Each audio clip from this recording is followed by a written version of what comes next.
إن الحمد لله نحمده ونستعينه ونستغفره ونعوذ بالله من شرور أنفسنا ومن سيئات أعمالنا من يهد الله فلا مضل له ومن يضلل فلا نبي بعد قال الله سبحانه وتعالى يا أيها الذين آمنوا اتقوا الله وقولوا قولا سديدا يصلح لكم أعمالكم ويغفر لكم ذنوبكم ومن يطع الله ورسوله فقد فاز فوزا عظيما. Alhamdulillah, segala puja dan puji syukur kita panjatkan hanya kepada Allah Subhanahu wa taala. Serta salawat dan salam selalu kita curahkan kepada Nabi kita Muhammadin sallallahu alaihi wa ala alihi wa sahbihi wasallam, kepada keluarganya, kepada para sahabatnya, juga orang-orang yang mengikuti dan mencintainya sampai hari kiamat. Alhamdulillah, teman-teman yang dimuliakan dan dirahmati oleh Allah Subhanahu wa taala, hari ini Allah Subhanahu wa taala pertemukan kita di dalam masjid ini, dalam kajian kita. Mudah-mudahan Allah Subhanahu wa taala berikan kita ilmu yang bermanfaat, Allah berikan kita rezeki yang baik, dan Allah Subhanahu wa taala terima amal soleh kita. Dalam hadis Rasulullah SAW mengatakan, kata Rasulullah SAW, badal Islamu ghariban fasiya'udu gharib fatuba lil ghuraba. Kata Rasulullah SAW, Islam itu dulu di awalnya adalah asing dan akan kembali menjadi asing, dan bahagialah orang-orang yang mengamalkan sunnah Rasulullah SAW. Yuhyi sunnatin Nabi idza matat.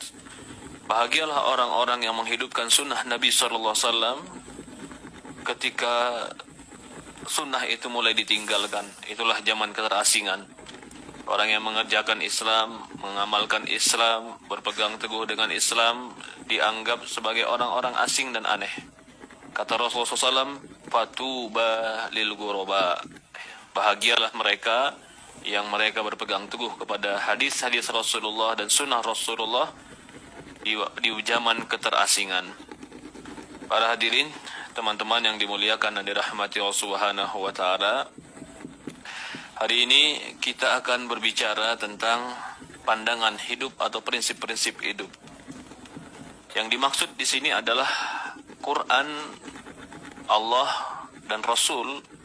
Itu di dalam Al-Quran dan hadis Rasulullah banyak sekali memberikan kepada kita pandangan-pandangan hidup. Kalau pandangan-pandangan ini kita pegang dalam hidup kita, maka kita akan menjadi orang yang selamat. Yang dimaksud pandangan-pandangan di sini bukan hanya pandangan-pandangan akidah, tapi kadang-kadang cara pandang hidup. Cara pandang bagaimana bergaul dengan manusia, cara pandang bagaimana menilai manusia, cara pandang bagaimana kita berinteraksi, itu di dalam Quran ada. Maka Quran ini kitab yang paling sempurna. Bahkan orang-orang Yahudi, mereka suatu hari pernah datang ke Rasulullah dan berkata, ya Muhammad, kabarkan tentangku bagaimana kalau sudah bumi ini diganti dengan bumi yang lain. Maka Rasul mengatakan ketika itu manusia akan berada di tempat yang gelap dan di bawah jembatan, maksudnya sirat. Lalu dia tanya lagi, kalau begitu kabarkan kepadaku bagaimana tentang kehidupan nanti setelah kematian. Rasulullah kabarkan tentang bagaimana siksa kubur dan yang lainnya. Maka ketika itu orang Yahudi mengatakan, kamu telah berucap seperti ucapan orang-orang terdahulu. Maksudnya, seperti nenek moyang mereka Yahudi. Yang diingin tegaskan di sini berarti apa yang dibawa oleh Rasulullah SAW itu tidak ada satupun yang diingkari oleh orang-orang Yahudi. Benar.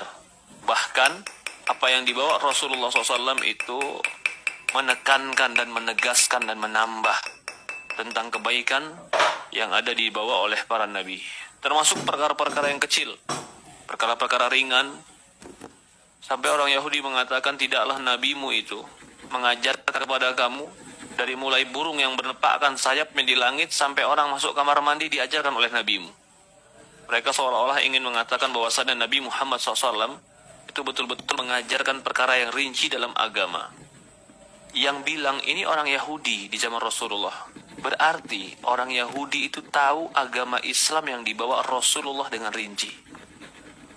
Karena mereka mengikuti terus. Bani Israel, mereka orang bantah. Karena kan mereka keturunan Bani Israel. Jadi mereka tuh saling nunggu. Kapan nih cerita tentang Bani Israel yang salah? Ternyata mereka tunggu-tunggu, gak pernah ada berita yang bertentangan. Bahkan semakin turun ayat, semakin mereka yakin. Komplit di Quran. Di akhir Quran pun dikatakan, inilah berita gaib yang kami kabarkan padamu. Kalau cerita Nabi Yusuf itu salah, orang Israel, orang Yahudi di Madinah pasti sudah menolak, sudah bersuara. Muhammad bohong. Tapi kenapa mereka nggak bersuara? Mereka nggak menolak. Karena memang Quran benar. Bahkan mempertegas apa yang mereka dapat. Nabi Musa dari Bani Israel. Nabi Ibrahim pun mereka meyakini tentang Ibrahim. Yang di sini yang kita ingin tegaskan kepada teman-teman semua bahwasannya Quran itu benar. Quran itu benar. Dan Quran itu rinci memberikan pembimbingan kepada kita. Dzarikal kitabu hudal lil muttaqin. Inilah kitab sebagai petunjuk bagi orang-orang yang bertakwa. Petunjuk apa? Petunjuk dalam kehidupan. Petunjuk dalam muamalah. Petunjuk dalam segala hal. Kita masuk saja. Allah menciptakan alam ini. Penting. Allah menciptakan manusia, menciptakan yang hidup, semua ini tujuannya adalah bukan untuk yang sia-sia. Kata Allah Subhanahu wa taala dalam Al-Qur'an, "Wa ma khalaqnas samawati wal arda wa ma bainahuma la'ibin." Kami tidak ciptakan langit dan bumi dan di antara keduanya untuk main-main semata. Bukan. Semua ini bukan untuk main-main. Langit yang 7 lapis bersama jutaan planet di atas sana. Bumi yang 7 lapis bersama ribuan, bahkan ribuan juta mungkin makhluk-makhluknya. Ini diciptakan bukan buat untuk main-main. Bukan hanya untuk perlombaan. Bukan hanya untuk sia-sia. Apa hasibtum annama khalaqnakum abasa? Apakah kalian menyangka kami menciptakan kalian itu sia-sia, begitu aja lewat waktu? Gak ada yang ditanya, gak ada yang ditanggungjawabkan. Wa annakum ilaina la turja'un. Apakah kalian menyangka kalian tidak dikembalikan untukku? Fata'ala Allahu malikul haq. Maka Maha Suci Allah, dialah Raja yang hak. Ini pandangan hidup yang pertama. Orang Islam harus mengerti untuk apa dia diciptakan. Kalau kau tidak mengerti atau kita tidak mengerti untuk apa diciptakan, maka salah dalam melangkah. Akan ada orang yang menyangka bahwasannya dia diciptakan hanya untuk berlomba mengumpulkan harta. Bukan. Harta itu bukan itu yang buat berlomba kita. Kita diciptakan untuk dimasukkan ke surga.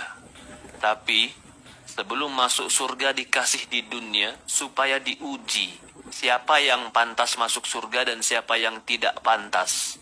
Jadi hidup kita ini adalah untuk sebuah tujuan yang jelas. Ini harus menjadi pandangan hidup seorang mukmin. Karena bagaimana dia mau bekerja, bagaimana dia mau bertindak, bagaimana dia mau menyusun sebuah rencana dan mengarahkan sebuah tujuan kalau dia nggak ngerti tujuan hidup dia. Untuk apa tujuan hidupmu? Saya punya tujuan untuk jadi orang kaya, Ustaz.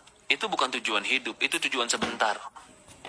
Saya pengen jadi orang terkenal, Ustaz. Kamu diciptakan bukan buat itu. Langit dan bumi ini diciptakan buat satu tujuan, yaitu untuk menampakkan kebesaran dan kekuasaan Allah. Ketika kau telah nampak di matamu kebesaran dan kekuasaan Allah, tunduklah, patuhlah, menghambalah kepada Dia. Barang siapa yang tidak mengerti prinsip hidup ini, dia akan hidup terombang-ambing, terbawa arus, dan gak jelas mau pergi kemana. Ada yang ikut ke kanan, dia ikut ke kanan. Ada yang ke kiri, dia ikut ke kiri. Ada orang nyungsep, dia ikut juga nyungsep. Sampai orang masuk ke lubang biawak, dia ikut. Karena gak ngerti tujuan hidupnya apa. Loh, kita tujuan untuk apa emang Ustaz? Untuk ibadah. Wa ma khalaqtul jinna wal insa illa liya'budun. Jadi dagang saya ngapain Ustaz? Dagang kamu itu menyempurnakan ibadah. Allah nggak ciptakan kamu jadi tukang dagang. Jadi pekerjaan saya sebagai PNS ngapain Ustaz? Itu mengisi waktu untuk kau bisa sempurnakan tujuanmu, ibadah kepada Allah. Ini prinsip, dan ini menjadi sebuah pandangan hidup bagi seorang mukmin. Hidup kita ini mencari ridho Allah. Jadi kalau ini yang menjadi prinsip hidup, mengerti apa yang harus dilakukan, mengerti apa yang terpenting, mengerti mana yang lebih didahulukan. Karena prinsipnya udah jelas, hidup saya untuk akhirat. Tapi kalau orang yang nggak ngerti prinsip hidup, apalagi hidupnya hanya untuk perlombaan yang nggak pernah garis finish. Ada nggak perlombaan yang nggak pernah garis finish, Pak? Hah? Orang perlombaan tapi nggak pernah garis finish, capek nggak ikut perlombaan itu? Siapa yang berani di sini ikut maraton tapi nggak ada garis finishnya? Nggak bakalan ada yang menang. Lah begitulah perlombaan dunia. Yang kaya pasti ada lebih kaya, yang terkenal pasti ada lebih terkenal, yang hebat pasti ada lebih hebat, yang berkuasa pasti ada berkuasa. Tilka ayyamun nudawiluha. Bahkan Allah bolak-balik harinya. Hari ini yang di atas, besok di bawah, yang di bawah besok di atas. Tilka ayyamun nudawiluha. Allah nggak pernah bilang berlombalah kalian untuk dunia, tapi Allah kalau untuk akhirat Allah bilang apa? Wa bidzalika falyatanafasil mutanafisun. Untuk akhiratlah kalian berlomba. Jadi orang yang belum mengerti atau belum paham untuk apa dia diciptakan, itu langkah yang dasar yang membuat kesalahan. Sehingga dia nggak mengerti apa harus dilakukan. Apakah Allah ciptakan malaikat? Allah ciptakan Rasul? Allah turunkan kitab? Allah jadikan bumi yang begitu besar ini hanya untuk sia-sia, hanya untuk main-main? Itu bukan prinsip Islam. Cara pandang Islam, Allah ciptakan ini semua untuk tujuan agar Allah diibadahi. Saya kemarin baca, ada sebuah planet. Planet ini jauhnya mungkin 10 atau bahkan 20 kali lipat dibanding jauhnya matahari. Matahari itu jauhnya 150 juta kilometer kata mereka. Ini 10 lebih kali lipat. Dan dia besarnya 2000 kali lipat lebih besar dari matahari. Besar nggak Pak? Masya Allah. Jauh nggak itu? Kenapa Allah ciptakan itu? Kenapa Allah ciptakan itu? Allah ingin menunjukkan kebesarannya. Kalau Allah paling besar, menunjukkan kebesarannya supaya apa? Supaya kita ngerti bahwasannya kita ini tidak ada apa-apanya. Cuman untuk itu Ustaz, iya. Allah ciptakan itu cuma satu tujuan pun nggak ada salah. Apa tujuannya? Supaya kita mengerti kebesaran Allah. Lah nggak ada hikmah lain Ustaz? Ada. Apa hikmah lain? Nggak tahu. Hikmahnya yang saya tahu adalah supaya Allah menampakkan kepada kita Dia itu paling besar, paling agung, supaya kita tunduk kepada Dia. Jadi alam ini semua Allah ciptakan. Alam ini semua Allah ciptakan tujuannya satu. Supaya kita ibadah dan kagum mengagungkan Allah. Itu tujuan. Kenapa kita diciptakan beraneka ragam makanan? Hamzah. Beraneka ragam makanan, rasa-rasanya macam-macam. Kenapa Allah nggak ciptain satu makanan yang udah yang penting kamu sehat makan ini? Ya kan? Allah ingin mempertontonkan kepada kita kekuasaannya. Supaya apa dia pertontonkan kekuasaannya? Supaya kita syukur dan menghamba kepada dia. Ini tujuan hidup. Maka dalam surat Shad Allah berfirman, "Wa ma khalaqna as-samaa'a wal arda wa ma bainahuma batila. Dzalika dhanna alladziina kafaru, wa wailul lil ladziina kafaru minan nar." Kata Allah Subhanahu wa taala, tidaklah kami ciptakan langit dan bumi dan apa-apa yang ada di antara keduanya batilan, sia-sia, main-main. Enggak diciptakan sia-sia dan main-main. Dzalika, barang siapa yang menyangka bahwasannya diciptakan hanya untuk begitu saja, sia-sia, dzalika dhannal ladzina kafaru, itulah prasangka orang-orang yang kufur kepada Allah. Wa wailul lil ladzina kafaru minan nar, maka celakalah orang-orang yang kufur kepada Allah dari api neraka. Maka Allah Subhanahu wa taala, ini prinsip, menciptakan kita untuk ibadah. Lalu kalau ditanya lagi, kenapa Allah ciptakan ibadah tapi beraneka ragam agama, Ustaz? Beraneka ragam, dari Islam pun berpecah lagi. Nanti ada aneka ragam agama lagi. Lalu nanti ada aneka ragam pemahaman lagi. Kenapa Allah menciptakan itu semua? Kan akhirnya manusia jadi terpecah. Jawabannya satu, agar Allah tahu siapa yang betul-betul mencari jalan kepada Tuhannya. Walladzi khalaqal mauta wal hayata liyabluwakum ayyukum ahsanu amala. Allah yang menciptakan hidup dan mati supaya Allah uji kalian, siapa yang terbaik amal. Diuji. Ada yang diuji dengan pemahamannya, ada yang diuji dengan keluarganya, ada yang tujuannya satu, supaya Allah tahu orang-orang yang bersungguh-sungguh mencari kebenaran dan mencari Tuhan. Alladzina jahadu fina lanahdiyannahum subulana. Kata Allah Subhanahu wa taala, orang-orang yang bersungguh-sungguh di jalan kami, mencari jalan kami, bersungguh-sungguh dan berjuang di jalan kami, berjuang mencari kebenaran, berjuang untuk ibadah, berjuang untuk mengenal Tuhannya, lanahdiyannahum subulana, pasti Allah akan memberikan petunjuk dia kepada jalan-jalan Allah. Lalu manusia diciptakan ini ada badan, ada ruh, ada nafas. Ada badan, ada ruh, ada nafas. Nafas itu jiwa. Badan ini yang kelihatan, fisik. Allah tidak akan membeda-bedakan kita karena fisik. Karena fisik kita yang Allah bentukkan dan Allah kasih, itu murni pemberian Allah tanpa ada campur tangan manusia. Tanpa ada usaha manusia di dalam hal tersebut. Maka untuk fisik dan badan, Allah tidak pernah menilai manusia. Di mata Allah semua manusia sama.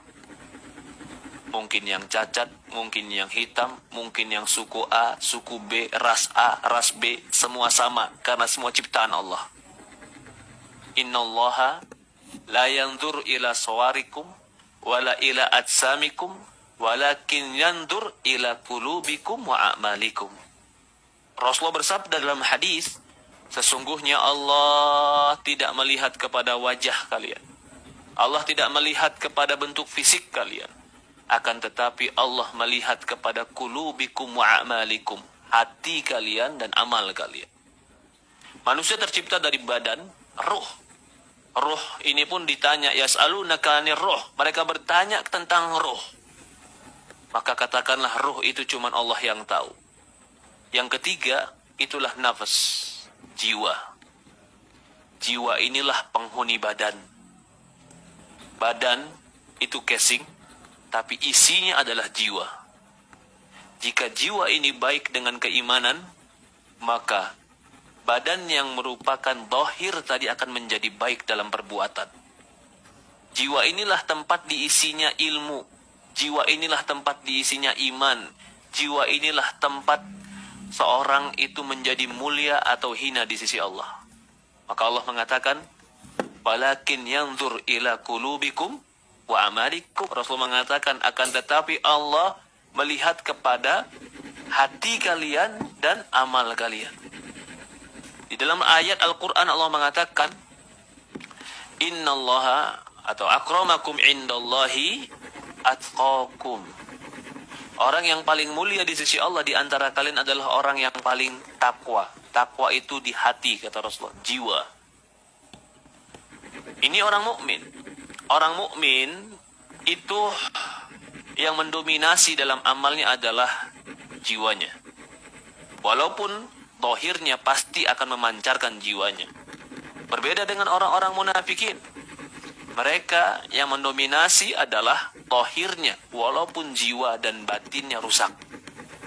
Maka itu Allah mengatakan dalam Al-Quran, ketika menceritakan orang-orang munafikin, فَإِذَا رَأَيْتَهُمْ تُعْجِبُكَ أَجْسَامُهُمْ وَإِيَّقُولُ تَسْمَعْ لِقَوْلِهِمْ.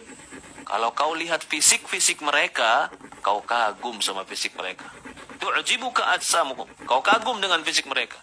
Wa iyaqulu tasma' liqaulihim, sampai kalau mereka berbicara kau akan mendengarkan ucapan mereka, terperangah dengan ucapan mereka. Kenapa? Mereka memperbaiki zahir tapi tidak memperbaiki batin. Adapun orang mukmin, qad aflaha man tazakka wa dzakara isma rabbih fasalla. Beruntunglah orang yang tazakka, mensucikan jiwanya. Jiwa ini lebih penting kita perbaiki, kita didik, kita luruskan, bahkan lebih penting daripada hanya memperbaiki zahir. Betul, zahir kita perlu kita perhatikan. Innallaha jamil yuhibbul jamal. Allah itu indah dan mencukai keindahan. Silahkan jaga keindahan fisik kita, tapi yang paling penting bagi seorang mukmin, keindahan batin, keindahan jiwanya, keindahan dari ketakwaan dan imannya. Lalu dikatakan, ya, dikatakan juga Allah berfirman dalam Al-Quran surat Zumar ayat 42, wallahu yatawaffal anfus hina mautiha wallati lam tamut fi manamiha fayumsiku allati qadha 'alaiha al-maut wa yursila ukhra ila al-ajali musamma. Allah yang mewafatkan anfus, jiwa, ketika matinya, walati lam tamut fi manamiha, dan yang belum mati karena tidurnya, fayumsik, Allah menahan jiwanya. Jadi kalau orang tidur itu fayumsik, Allah tahan jiwanya, rohnya. Mau dibalikkan lagi atau dia tidak dibalikkan. Kalau begitu ditanya, mana yang lebih mendominasi di dalam manusia ini? Jiwanya kah atau fisiknya? Maka dalam keseharian kita, fisik ini mendominasi. Tapi fisik yang mendominasi ini, itu karena ada instalan jiwa di dalam dadanya, di dalam dirinya. Jadi jiwa itu mempengaruhi fisiknya. Maka di sini, Quran menyebutkan ada 3 jenis jiwa manusia. Ada 3 jenis jiwa manusia. Yang pertama, sifat jiwa itu, sifat jiwa memerintahkan kepada kejelekan. Itu sifat jiwa. Maka kalau ditanya, sebenarnya yang mengganggu kita itu jin, setan, atau memang jiwa kita yang memerintahkan kejelekan? Hah? Dua-duanya. Betul. Jin itu cuma ngerayu. Kalau di dalam hatimu baik, dia gak bakalan bisa ngerayu. Siapa yang bisa dia rayu? Yang jiwanya pun condong ke sana. Apakah jin bisa memaksa kita untuk melakukan kemaksiatan? Enggak, dia cuma ngebisikin. Ngebisikin. Tapi kalau yang dibisikkan itu jiwanya baik, nggak suka. Maaf Pak. Maaf, saya contohkan ini. Mungkin contoh yang jelek, tapi ini sebagai contoh saja. Dibisikin di dalam hati, makan bangkai. Tapi kita lihat, di bangkai itu ada belatung. Mau nggak kita makan? Gimana pun ngebisikinnya nggak bakalan mau. Kenapa? Melihatnya sebuah kejelekan.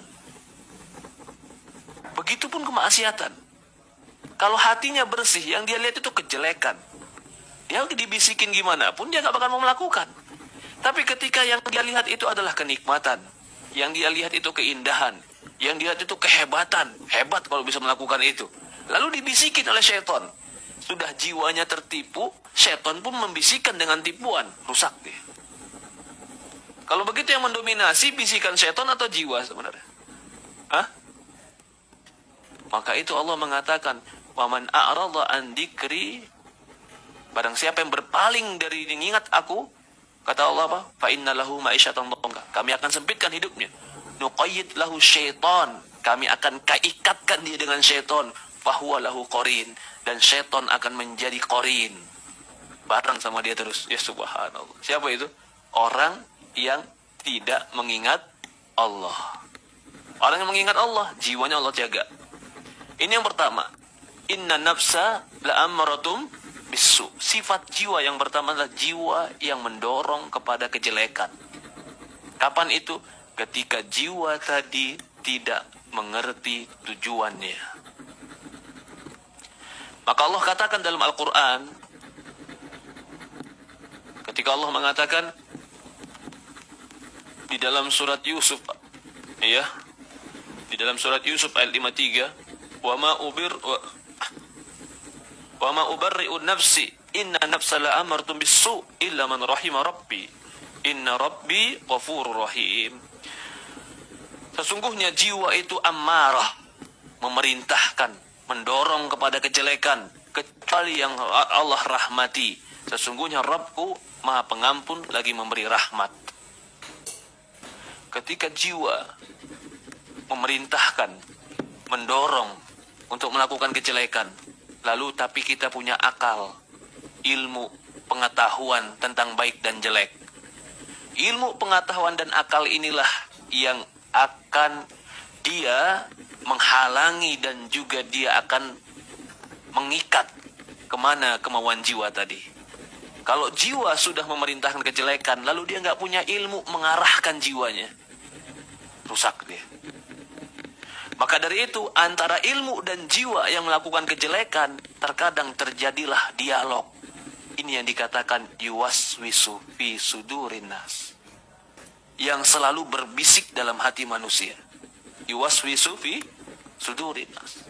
Hatinya berkata, tapi ilmunya mengatakan jangan. Nafsunya berkata, tapi ilmunya mengatakan jangan. Sehingga dialog ini yuwaswis. Apa yuwaswis itu? Hah? Apa itu kalau bahasa kita di dalam terjemahan Quran? Membisikkan kan? Yuwaswis. Jadi jiwanya terbisikkan. Kalau dia nggak zikir sama Allah, syaitan datang ngebisikin dari telinga lagi. Iya. Terbawalah pikiran. Sudah jiwanya mendorong, syaitan pun membisikkan, ilmunya nggak ada. Bahkan nggak ngerti apa yang harus dia lakukan. Ya subhanallah. Gampang terjebak oleh rayuan syaitan. Yang kedua, ada jiwa namanya lawamah. Fala uqsimu bin nafsil lawamah.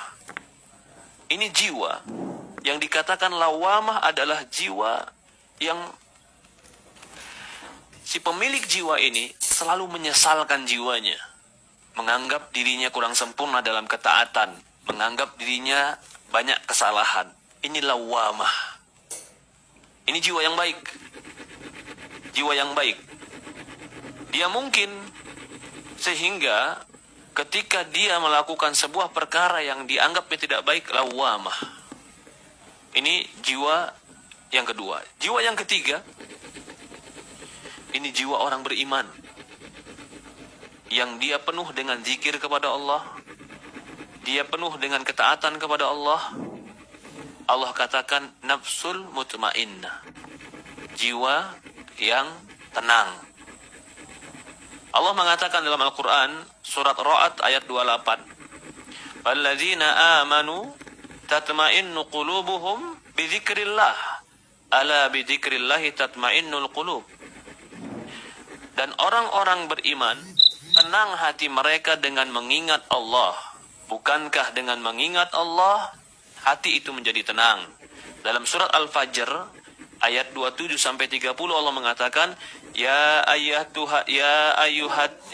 ayyatuhan nafsul mutmainnah. Wahai jiwa yang tenang.